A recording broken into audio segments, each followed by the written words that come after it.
Howdy YouTube, and welcome to this episode of the Gunman. So this video here, I'll be taking you guys through the paintwork on this BMW 320. Arctic Metallic is the name of the color and the paint code is A34. So we won't be going into the prep work or the masking on this. We're just going to go straight in the booth and smash some paint onto it. But as far as the prep work goes, it remains the same as most of my other jobs. So yeah, I just blocked it down, orbital sanded it, did all the edges, and prepped the blends up. Prepped the blends up with 800 grit on this one, and then a bit of grey Scotch Brite. So what you might notice me doing here is actually wiping down or tack ragging the surrounding bits of plastic, because I don't know why. I'm like looking back on it, I think, why didn't I do this? Like, why haven't I been doing this for years? But a couple of jobs I noticed started to get a couple of bits of crap in it, more than what I would like to usually see. And I noticed a few bits of dust on the plastic itself.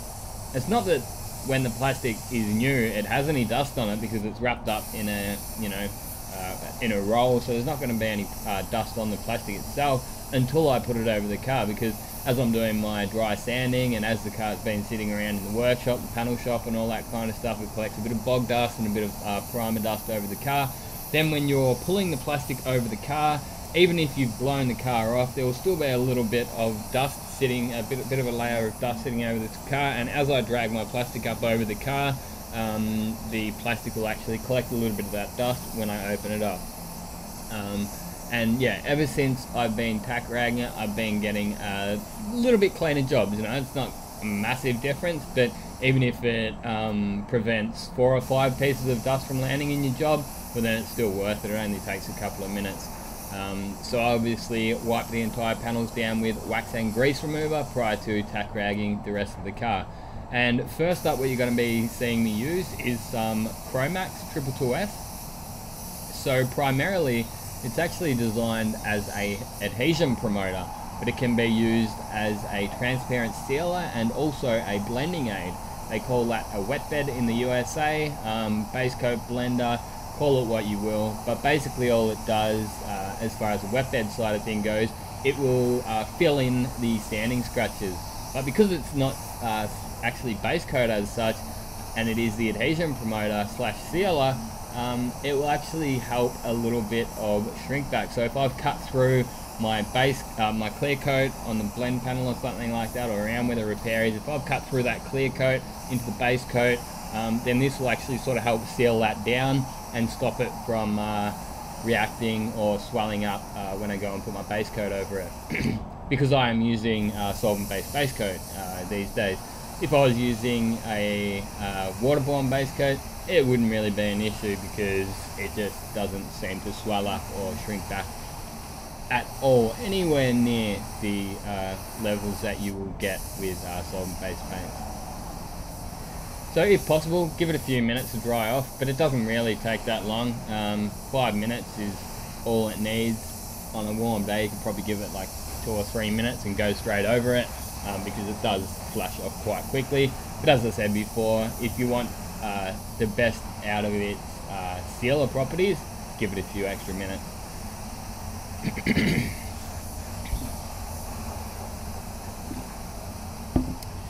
So I've still been using the Segola 4600 Extreme for my base coat gun. I've been using that ever since I've got it, and it hasn't lost its spot as the base coat gun. I've really been enjoying using it. It gets a nice amount of paint out and quite quickly.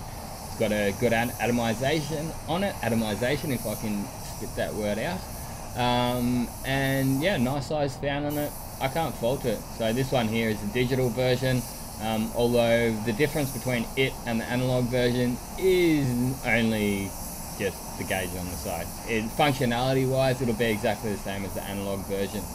And for the amount of extra money they ask for the digital version, I personally wouldn't say it's that much worth getting. I just go for the analog version.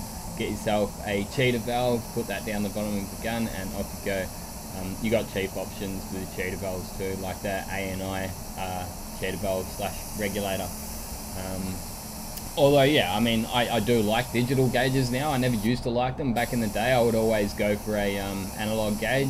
but I've learned to trust them, and we do have an actual proper regulator on the wall. It's in this booth here, it's actually on the outside of the spray booth, but with them, if you are getting any air pressure fluctuations happening in your booth, actually a friend of mine from over in Melbourne, he was out of the trade, and actually after watching a lot of my videos, he goes, man, I want to get back in the trade. So he got back in the trade, and he said, man, I'm getting like massive air fluctuations. So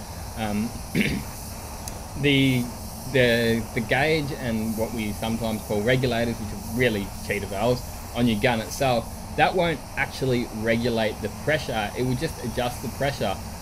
So if you really how do I say this? If you are relying on the gun to keep a steady pressure, you shouldn't be. You should be regulating it as low as possible at the wall to still power your air-fed respirator and your gun. So get that right down, and then adjust your gun up to suit. So basically what happens is, through that proper regulator, it will not allow any more or less pressure than what you set it at. Whereas if you have that wide open, and then the compressor fills up, you'll get that great spike of pressure. But then if you've got that wide open and then the pressure comes down below that, it's got no choice but to actually lower your pressure in the booth, because there's not enough pressure behind it to keep up to the pressure that you set it up to. That may not make sense to a lot of people. I hope you were able to follow it, but look, the basic message is adjust your pressure at the proper regulator at the wall, which is like a diaphragm regulator. So as I say, it will not allow any more, or the only time it will go down is if there's not enough pressure behind it, which by leaving it fully open will actually open you up to having low spots in your pressure fluctuations. So yeah, anyway, continuing on, that killed a couple of minutes, a bit of talking shit, a bit of tech stuff that does definitely come in handy to some people. And a few years ago, I never used to know that. I just always cranked it up at the wall, because that's just what the other tradesmen that I did my apprenticeship with, and most tradesmen do. They don't seem to think about that kind of stuff, and a lot of people literally just don't know it. They just get their gun, they plug it in, they listen by ear. If they've got the right pressure, they go for it. Whereas these days, I like to keep a steady pressure, and I like to keep it properly regulated, you know. And when I was learning how to paint, I'd just be painting, and if the pressure goes down, I'd just adjust, you know. If it's like overspray going all over the place and you can hear that the pressure's going up, you just turn it down, and vice versa. If it's going down, you just turn it up a bit. But not really that professional, and especially even like a job like this. So you can see that I'm painting. I painted the door off the car. And if I was to say go and paint the panels that are on the car with 1.5 bar, and then go, by the time I got over to the door it was 2 bar, you could possibly see a little bit of a colour difference by the time you got over to the door, because you've applied the paint differently, different air pressure settings and stuff like that. So yeah, just 3 coats of colour usually gets me covered these days with most colours. Like if it's a red, I'll probably go and use some sealer, like wet on wet primer, and usually get some pretty good coverage over them. But yeah, most of the time 3 coats is enough. Silvers, sometimes they're average too. Again, just use a bit of sealer, wet on wet primer. But I try to avoid doing that, because sometimes the wet on wet primer, especially on the car, if you got like your door jambs masked up, and then you go and put like a sealer, like a white sealer or a grey sealer, that can end up going through those jams. Then when you unmask your car, you've got a little bit of that sealer in that gap that your colour hasn't followed. You've then got to try and polish it, but 9 times out of 10 it won't polish up, so you'll have to do a little spot in, and it takes time. So yeah, opting to use the 222S like I used earlier in this video was definitely advantageous, and it's like a 3-in-1 product too, so it's great stuff. So as you can see, I'm ready to put some clear on already, and yeah, I always end up going back for my pro lights. They're my favourite guns, have been for a long time. Although the funny thing is, when I first heard about them, so I went and worked in the mines for a few years back in 2012. I'm here in Perth at the moment. I used to live in Melbourne, and after coming back from the mines, the pro lights had been released. Prior to that, I'd never heard of them. I looked at them like, nah, I don't like the look of them. They kind of look weak or whatever. I was just GDI Pro all the way. But then yeah, after using them and realizing they're basically actually the same gun as the Pros anyway, yeah, it was just like a fish to water, I guess, and started building up a mean collection of these guns, and then started making these videos too. I actually can thank leaving this trade for a year for this whole channel. I think leaving the trade for a year made me realize how much of a passion I did have for this trade, especially coming back to it. Yeah, it's just like, I love this shit. I love painting shit. I like making shit look shiny, you know? To me, it's easy. Like, I literally sometimes feel at the end of the week or at the end of the day, it's like, should I really be getting paid for this? Like, I enjoy doing it so much. I had a good time at work and it didn't seem hard whatsoever, you know?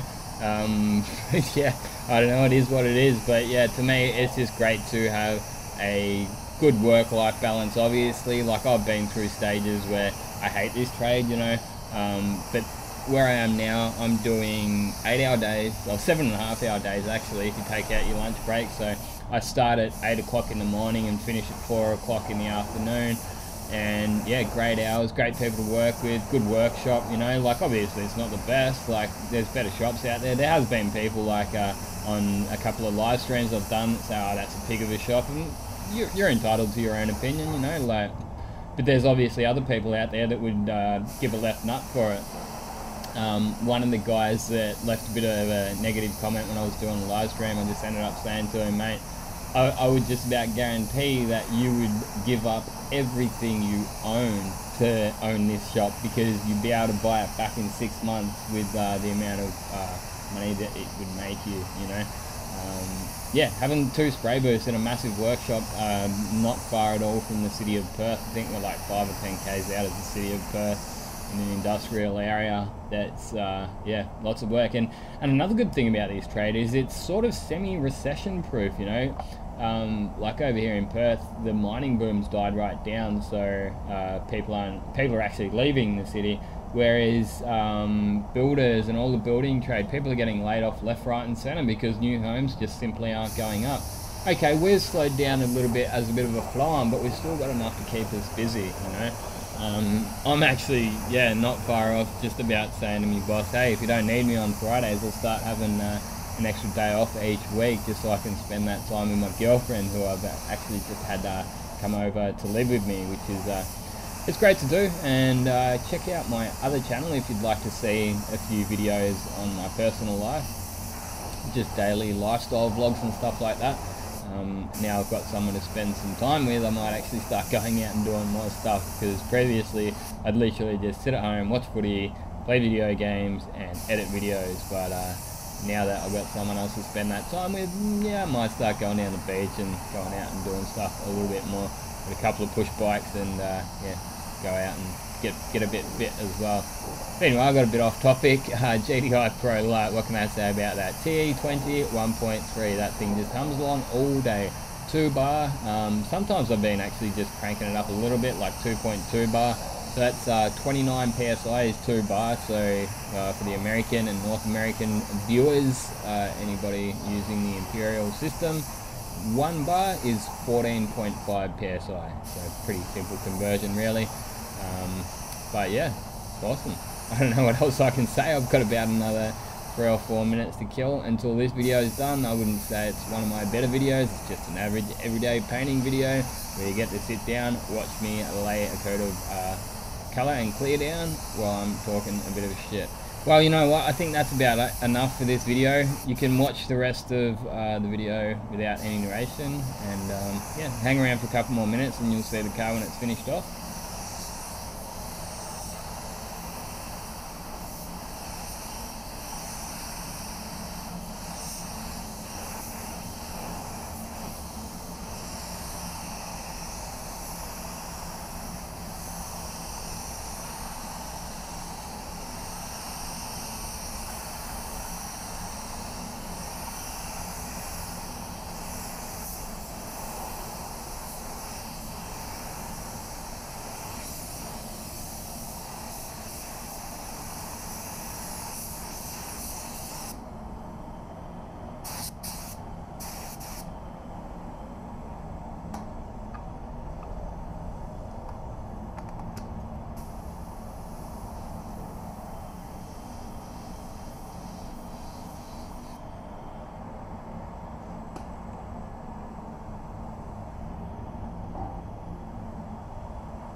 Now you've seen this video, get out there and paint some shit. Thanks for watching, and this has been another Gunman production. Goodbye.